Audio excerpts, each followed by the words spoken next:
Hoje é o Dia Mundial de Combate ao Diabetes. Por isso, a nossa repórter Aline Aragão está com uma médica endocrinologista, que é a doutora Carla Rezende, que desenvolve no Centro de Endocrinologia e Diabetes do IP Saúde um trabalho de promoção e ampliação do acolhimento aos pacientes com diabetes. Bom dia, Aline. Como é que funciona esse trabalho nesse dia de combate ao diabetes? Vamos trazer, então, e reforçar esse trabalho e também reforçar o quanto é importante a gente ingerir cada vez menos açúcar nos alimentos. Você tem cuidado da sua alimentação, Aline? Muito bom dia, Tamiris França, e bom dia você que assiste ao Sergipe no Ar. Olha, eu costumo dizer que eu como de tudo, mas com moderação. E agora a atenção tem que ser redobrada por conta do bebê, né, Tamiris? Não dá para sair por aí comendo um bocado de guloseimas, exagerando no açúcar, né? Porque não vai pegar bem. Olha a diabetes aí. Como você falou, hoje é o Dia Mundial de Combate, de Prevenção, para lembrar as pessoas que essa é uma doença que está presente. Eu estava conversando aqui com a doutora Carla, deixa eu apresentar logo, doutora Carla Rezende, que é endocrinologista e também coordenadora do curso de medicina lá da UFS, e ela estava me dizendo, Tamires, que 1 em cada 11 pessoas no mundo tem diabetes. O Brasil são mais de 8 milhões, é isso? Então é muito importante lembrar essa data, chamar as pessoas, a atenção das pessoas para a prevenção, porque é uma doença que pode ser controlada, que pode ser tratada, basta seguir as recomendações médicas. Muito bom dia, por isso é importante, então, falar sobre a diabetes esse dia. Perfeito, Aline, bom dia a todos.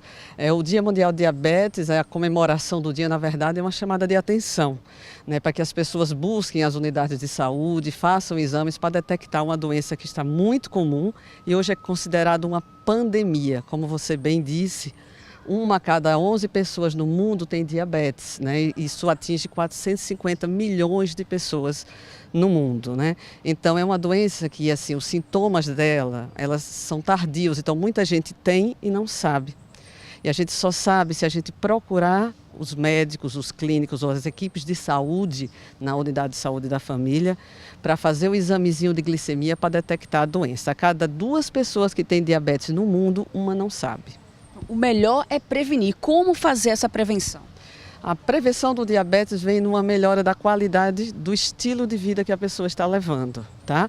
Então, se quiser prevenir diabetes é comer saudável, não engordar, realizar atividade física e cuidar também do espírito, ter paz de espírito para viver, conseguir sobreviver no meio desse estresse do dia a dia, que leva a engordar, né? Leva a um ciclo vicioso. Então, o equilíbrio, digamos assim, da alimentação, do corpo no exercício e do espírito, né, da mente, esse equilíbrio previne diabetes. Então, o estilo de vida com certeza está aí envolvido no risco de ter a diabetes, porque tem alguns mitos sobre a doença hereditária, meu pai teve, eu vou ter, não é bem assim. Não é bem assim. Quem tem a herança tem a tendência, mas é preciso também a segunda parte, que é o estilo de vida favorecendo que a doença apareça. E existem alguns tipos da diabetes. A senhora pode explicar para a gente que tipos são esses? Existem 2 tipos clássicos, que é o tipo 1, que atinge as crianças, que é aquele que perde peso rápido, que necessita de insulina para sobreviver. Pode acontecer em qualquer idade, mas é mais comum nas crianças e nos adolescentes, né? E tem o tipo 2, que acomete 95% das pessoas com diabetes, e esse é mais do adulto, é mais relacionado realmente ao estilo de vida. E tem mais um que aí lhe interessa, que é o diabetes gestacional, né? Porque durante a gestação há uma mudança hormonal no corpo da mulher que favorece o aumento da glicemia e isso tem repercussão no bebê, tá? No parto e no período neonatal, como a gente diz, né? Pós-parto do bebê. Então toda gestante tem que procurar o seu obstetra e lembrar de fazer o teste do diabetes, que faz mais ou menos na 26ª, 28ª semana da gestação. Então, olha só, você que está gestante, está vendo aí, mais uma vez a gente fala sobre a importância do pré-natal, a gente vai passar a gestação toda, hein, Tamires, falando aqui sobre a importância do pré-natal, porque vem esses assuntos aí que acaba indo para a gestante também, que chama a atenção para o pré-natal. Diabetes é uma doença que pode sim acometer a gestante e o bebê, então mamães, prestem atenção, tomem cuidado, façam direitinho o pré-natal, e você que tem filho também, porque diabetes, como a senhora falou, atinge crianças, não é só adultos, criança, adolescente. Quais os sinais os pais devem ficar atentos? Porque como a senhora estava me explicando, no começo da doença os sinais não são muito visíveis. Isso, no início da doença é uma doença assintomática, por isso que de cada 2 pessoas uma tem e não sabe, né? Mas à medida que a doença progride, então a perda de açúcar na urina, aí vem aquilo que é glicosúria ou urina doce, que dá nome ao diabetes mellitus, de mel, né? Porque a urina fica doce e à medida que o açúcar sai na urina, há o açúcar leva a água, levando o que é um aumento do volume urinário, que na medicina a gente chama de poliúria. À medida que a pessoa urina muito, desidrata e aí vem muita sede. É a polidipsia e isso acaba também gerando o emagrecimento já nos casos mais avançados da doença.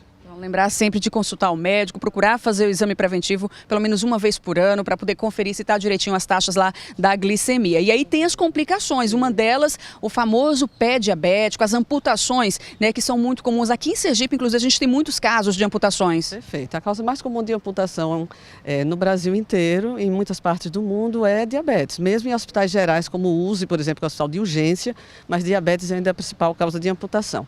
Mas em relação à descoberta da doença, é importante porque se a pessoa tem e não trata, as complicações crônicas vão aparecer, que são essas que você está falando, a doença dos olhos, dos rins, dos nervos, do aparelho circulatório e dos pés, né? Então essas são as chamadas complicações crônicas. Diabetes é a principal causa de cegueira no mundo, principal causa de pacientes que vão precisar de diálise, ele dobra o risco de doença cardiovascular, né? Então vem todas essas complicações, além da disfunção sexual, dor neurológica, muita coisa, é uma doença com custo humano muito pesado. Mas a gente consegue evitar tudo isso tratando. Tratando, isso é, controlando os níveis de glicemia. E hoje já existe uma série de medicações, inclusive na farmácia popular. Aqui em Sergipe a gente é assim, líder, digamos assim, de distribuição de insulinas mais sofisticadas no CASE, gratuitamente para a população.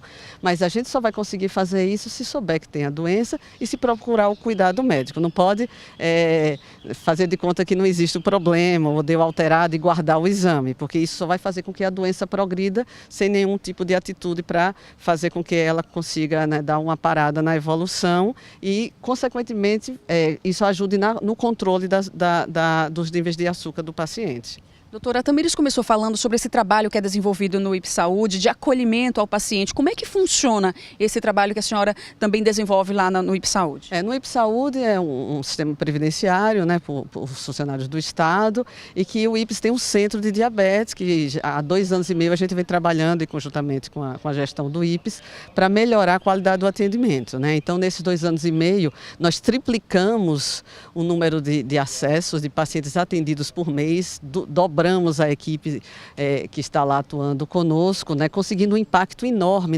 no nível de controle dos usuários, dos pacientes, que é o mais importante, né? Tudo que a gente faz quando a gente está tratando alguém com diabetes é para tornar aquela glicemia normal e evitar todas essas complicações crônicas que são caríssimas, tanto de forma humana como de forma econômica. Então quando a gente entrou, a gente tinha lá 20% mais ou menos dos pacientes que estavam bem controlados, que é a média nacional, mais ou menos. E hoje a gente já entrou para o rol do primeiro mundo, então a gente está com 52% dos nossos pacientes com níveis de hemoglobina glicada, que é o exame que mede o controle do diabetes, já dentro dos limites de normalidade, né? Isso aí vai ser publicado, inclusive, em congressos no próximo ano, mostrando que estratégias objetivas conseguem resultados excelentes, fazendo com que a gente equipare, por exemplo, o resultado da Inglaterra, da França, dos Estados Unidos. Que bom, muito obrigada pelas informações, pela participação, parabéns também pelo trabalho. Então você já viu aí a entrevista, não perde tempo, procura seu médico, faz o exame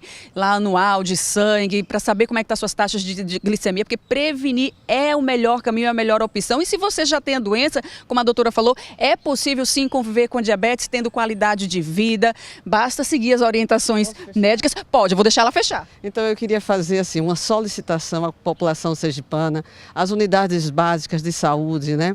Elas têm todo o arsenal, tem as equipes que são multidisciplinares, com enfermeiras, médicos que são generalistas, que são capacitados para diagnosticar e tratar o paciente com diabetes. O SUS oferece para todos os usuários um rol de medicamentos que vão fazer que vocês controlem a sua doença e evitem essas complicações tão deletérias e tão dolorosas, digamos assim, para a qualidade de vida. Muito obrigada mais uma vez. Tamires, e você, tá fazendo acompanhamento direitinho? Como é que tá a sua glicemia?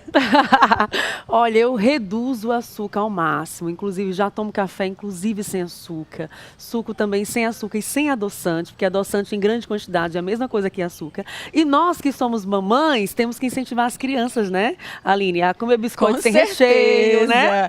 Corte aquele biscoitinho da hora do lanche, viu? Melhor uma fruta. Ou então um biscoito sem recheio, né? Tá tudo certo. certo.